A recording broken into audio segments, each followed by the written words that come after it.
안녕하세요. 청약의 신 IMP 정지영입니다. 청약의 신인데요. 오늘은 대선 후보들의 부동산 공약을 1부, 2부로 보내드리려고 합니다. 지금 여당 후보, 그 다음에 야당 후보 중에 이재명 후보, 윤석열 후보 이 두 분께서 부동산에 대한 공약을 내셨는데요. 사실 처음에 이제 공약까지 챙겨봤던 거는 이명박 대통령부터 공약을 한번 봤던 것 같아요. 왜냐하면 그때 노무현 대통령이 너무 집값이 오르다 보니까 어떻게 하겠다라는 의지를 보이셨고, 그 다음에 집값이 너무 떨어지다 보니까 어떻게 하겠다 이런 것도 나왔죠. 네 분이 키워드가 있는데요. 생각해보면 노무현 대통령 때는 이기 신도시, 그 다음에 종부세가 제일 먼저 나왔죠. 종합부동산세, 그 다음에 양도세 중과 여기서도 나왔고요. 그 다음에 이명박 대통령 때는 보금자리, 그리고 여기서는 사실 리먼 브라더스 사태가 있었기 때문에 오르락 내리락 그런 게 많았죠. 사실 근데 기대감이 있었어요. 건설사 사장님이시잖아요. 그러니까 뭔가 기대감을 갖고 장밋빛이었습니다. 임기 첫 해에 가격이 상승했었죠. 그리고 집값이 너무 떨어지다 보니까 박근혜 정부 때는 여러 가지 세제 혜택이라든지 대출 완화가 가장 큰 화두였죠. 그리고 행복주택, 뉴스테이가 나왔던 시절입니다. 그러니까 공급의 측면은 하나씩 키워드를 갖고 있어요.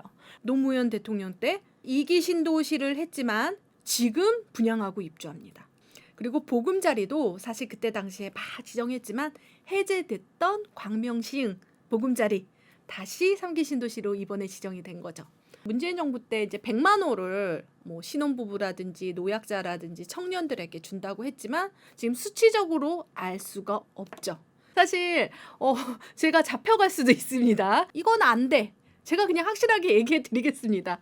결론은 정말 하고 싶어도 못하는 경우도 있고 정말 이걸 해면 진짜 대박이다. 이런 것들도 알려드리겠습니다. 첫 번째 이게 주택 공급과 주택 세제 및 규제 개편 그거 두 개를 후보별로 이렇게 정리를 해놨는데요. 이게 무슨 끝간과 끝단이 만나는 것 같습니다.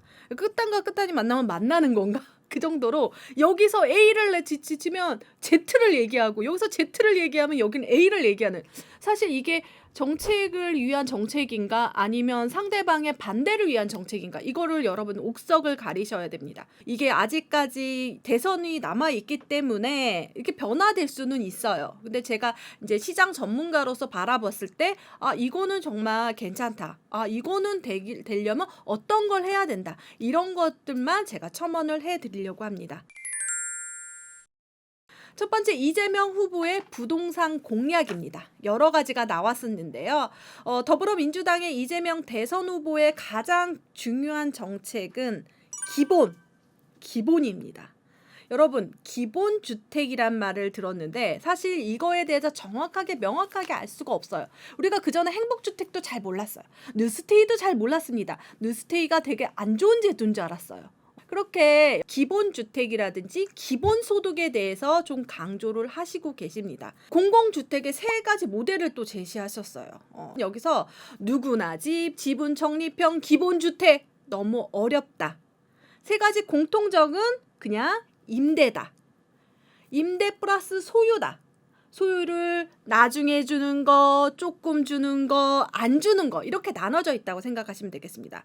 정확한 건 싼 값에 임대를 살 수 있는 정책을 하겠다라는 겁니다. 그래서 기본주택 같은 경우에는 공공이 토지를 소유하고 주택만을 분양하는, 땅의 주인은 국가고요. 건물만 이렇게 분양하는 겁니다. 그런데 그것도 바로 분양하는 게 아니라 쓰는 값을 냈다가 뭐 30년 동안 거주할 수도 있고 매매로 될 수도 있고 이렇게 되는 거죠.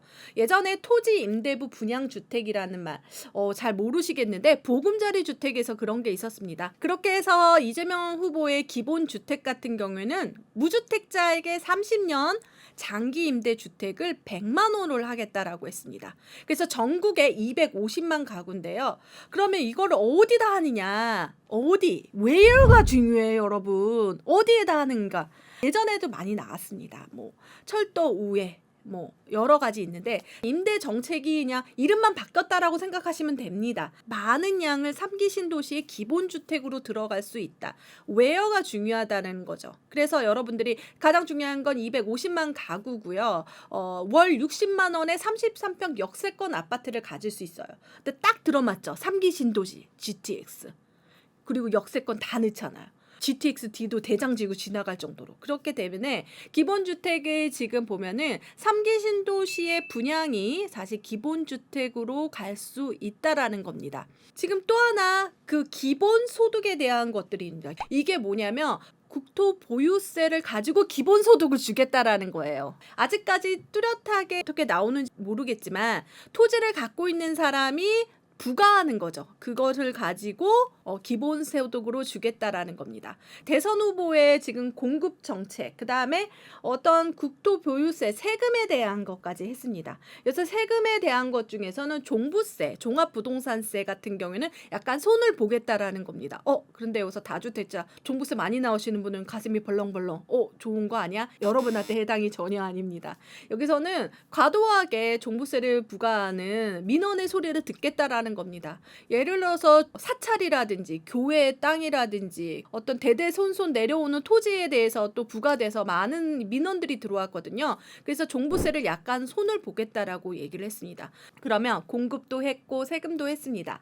그 외의 것 중에서는 분양가 상한제는 계속 하겠다라고 합니다. 건설 원가라든지 분양 원가를 공개하고 후분양제를 실시하겠다라고 얘기하는데 후분양제도 같은 경우에는 예전에도 한다라고 얘기했습니다. 지금 하고 있어요. 공공분양은 거의 후분양 제도로 하고 있기 때문에 그래서 지금 보면 분양가 상한제는 계속해서 해 나가겠다라고 얘기를 하고 있습니다. 그리고 대출이라는 문제가 있습니다. 지금 부동산에서 여러분들이 내 집 마련할 때 대출이 지금 문제잖아요. 그런데 대출 중에서 두 후보가 좀 비슷한 게 있습니다. 청년층의 주거 복지를 위해 미래 소득을 고려한 DSR도 현장에서 적극 적용하겠다. 그것은 바로 청년층에 대해서 이야기를 하는 겁니다. 사실 다주택자나 이런 것들은 다 아니고요. 실수요자라든지 청년층의 미래소득으로 DSR 규제를 완화해 주겠다. 첫 번째 사실 대출에 대해서 이런 부분이 있고요. 여러분들이 대출이라는 부분에서 내가 여기에 해당이 되면 조금 할 수 있겠다. 더 많이 낼 수 있겠다.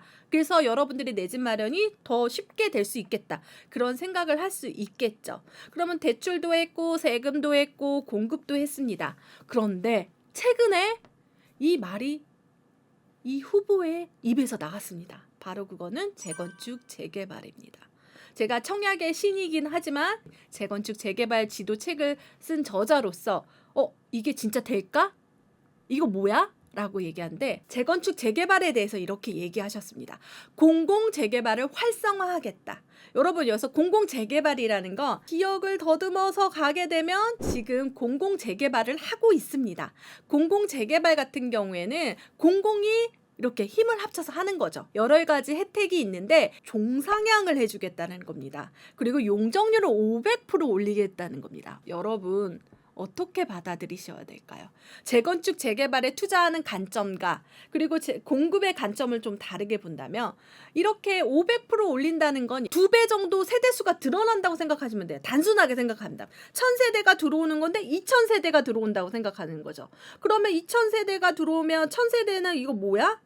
여러분 이게 공급이라는 측면입니다. 조합원 입장에서는 사실 소득이 조금 증가되는 경우도 있는 거죠. 왜냐하면 임대주택을 국가에 파는 것도 하나의 소득이니까 조금 어렵다라고요. 네, 종상향이 되는 건 조합원도 좋고 그 다음에 공급의 측면에도 좋은 겁니다.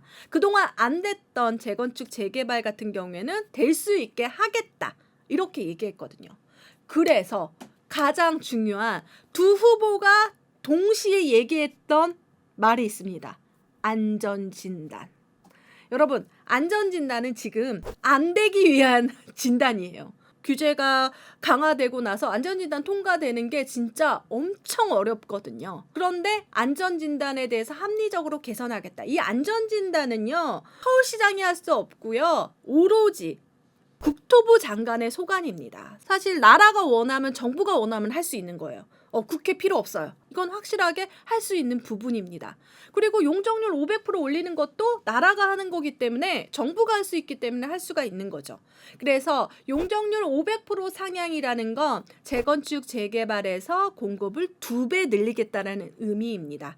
가장 중요한 거 요거는 또 이분들이 또 같은 접점이 됐던 부분인데요. 재정착이 어려운 원주민의 특별 대책이라든지 이런 것들도 같이 한다고 했습니다. 그리고 리모델링 세대수 증가를 할 때 수직 증축을 지원하겠다. 와, 다시 생각하면 리모델링은 뼈대만 남고 이렇게 새 것으로 바뀌는데 수직 증축이 어려워요. 왜? 위에다 쌓는 거니까. 안전진단 2번이나 봤거든요.